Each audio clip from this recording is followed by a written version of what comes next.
Hello বন্ধুরা, আবার একটা নতুন ভিডিওর সাথে তোমাদেরকে অনেক স্বাগত জানাই।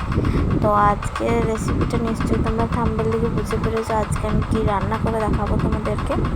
তো আমাদের গাছেরই এই মাত্র সকালে পেরে এনে দিয়েছে। তো যাই হোক, আমি সেদ্ধ করে নিয়েছি, আর সেদ্ধ করার পর খুব ভালো করে সেদ্ধ করে নিয়েছি। সেদ্ধ করার পর সেই কড়াইয়ে একটু তেল দিয়ে দিলাম। এরপর হবে আসল রান্না। তো পেঁয়াজ দিয়ে দিয়েছি, পেঁয়াজটা বেশ লাল লাল করে ভেজে নেব যাতে কাঁচা গন্ধটা চলে যায়। তো তোমরা একটু খেয়াল করবে সেদ্ধ করার সময় একটু হলুদ দিয়ে দিও মোচাতে, তাহলে মোচার কালারটা কালো হবে না।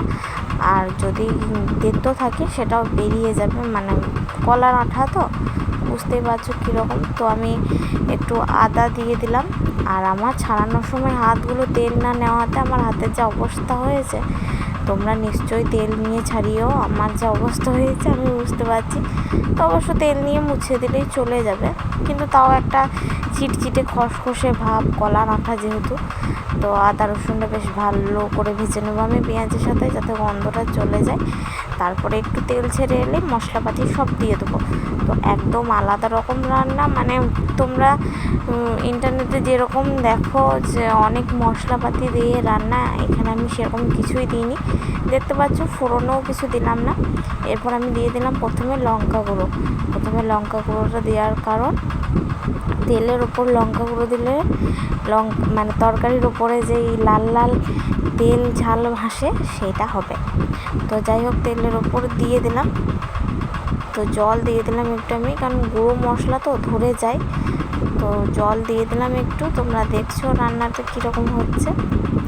তো একদম ঘরোয়া রান্না, আমরা ঘরে যেভাবে রান্না করে খাই সেভাবেই। তোমরা যারা ভাবো যে কলার মোচা রাঁধতে পারি না, এই ওই অনেক ঝামেলা, ওসব কিছুই নয়, অল্প ঝামেলা। তো আমি দিয়ে দিলাম এরপর জিরে গুঁড়ো দেওয়ার পর এরপর দিয়ে দেবো একটু হলুদ গুঁড়ো। তোমরা পরিমাণগুলো বুঝে নাও, একটু একটু করে দিয়ে দিও, যেমন পরিমাণের মোচা থাকবে তেমন পরিমাণের একটু একটু করে দিয়ে দিও। তো যাই হোক, আমি দিয়ে দিলাম। এরকম বেশ ভালো করে মশলাটা কষিয়ে নেবো যতক্ষণ না তেল ছাড়ছে।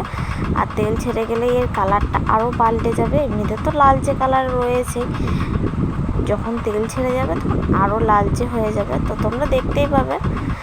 তো যাই হোক, দেখো তোমাদেরকে মোচাটা আমি দেখিয়ে দিচ্ছি, খুব সুন্দর করে সেদ্ধ হয়ে গেছে। ঠিক এইভাবে তোমাদেরকে সেদ্ধ করতে হবে, তাহলে আর তরকারির সাথে ডবল করে সেদ্ধ করতে হবে না, একবারে সেদ্ধ করে নিও। আর তোমরা দেখতে পাচ্ছ আমি কিন্তু হলুদ দিয়ে সেদ্ধ করেছি, তোমরা হলুদ দিয়েই সেদ্ধ করো, না হলে জিনিসটা কালো হয়ে যাবে। তো দেখাতে দেখাতে দেখো এদিকে তেল ছেড়ে এসছে। তো এরপর আমি মোচাগুলো দিয়ে দেবো, তারপর নুন দেবো। এখনও কিন্তু নুন দেওয়া হয়নি। তো তোমরা নুনটা একটু লাস্টে পরিমাণ মতো বুঝিয়ে দিও, না হলে নুন হয়ে যেতে পারে।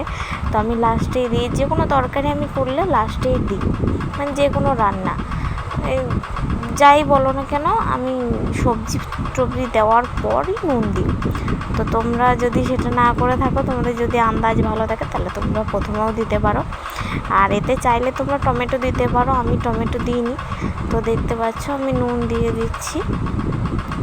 তো যাই হোক, আমার রান্নাটা ভালো লাগলে তোমরা আমার চ্যানেলটা সাবস্ক্রাইব করে নিও। আর তোমরা যারা বলছো যে তুমি লাইভে আসছো না কেন, আমাদের এইদিকে ইন্টারনেটে খুব সমস্যা, সেই জন্য আমি লাইভে আসতে পারছি না। তবে আমি চেষ্টা করব সকালে, মানে দুপুরবেলায় লাইভে আসার। তো দেখছো রান্না থেকে জল ছেড়ে গেছে, এরপর আমি একটু চাপা দিয়ে এটাকে রান্না করে নেবো। তো তোমরাও চাপা দিয়ে রান্না করো, তাহলে টেস্ট আলাদা হয়। তো যাই হোক, আমি চাপা দিয়ে দিচ্ছি।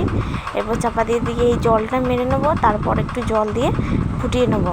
তোমরা যদি চাও এইভাবে শুধুই খেতে পারো, এরকম মাখা মাখা করে। যদি রুটি দিয়ে খাও তাহলে ভালো, আর ভাতের সাথে খেলে একটু ঝোল ঝোল রাখলেই ভালো লাগে। তো যাই হোক, দেখতে পাচ্ছ জল বেরাচ্ছে কীরকম। আমি এই জলটা পুরোটা মারবো, তারপর আবার আলাদা করে জল দেবো। তো দেখছো জলটা মেরে দিয়েছি, এরপর আমি একটু জল দিয়ে দিলাম। এরপর ফুটে গেলেই নামিয়ে নেবো। আমি যেই পরিমাণে নুন দিয়েছি সেই পরিমাণে ঝোল রাখবো। তো যাই হোক, আমার ভিডিওটা ভালো লাগলে সবাই লাইক সাবস্ক্রাইব করে দিও।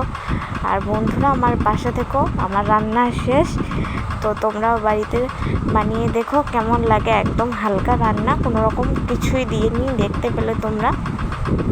তো দেখছো কালারটা কত সুন্দর লাগছে, এই মা পড়ে গেল, দেখছো। তো যাই হোক, ভিডিওটা ভালো লাগলে লাইক কমেন্ট শেয়ার করে দিও, চ্যানেলটা সাবস্ক্রাইব করে আমার পাশে থেকে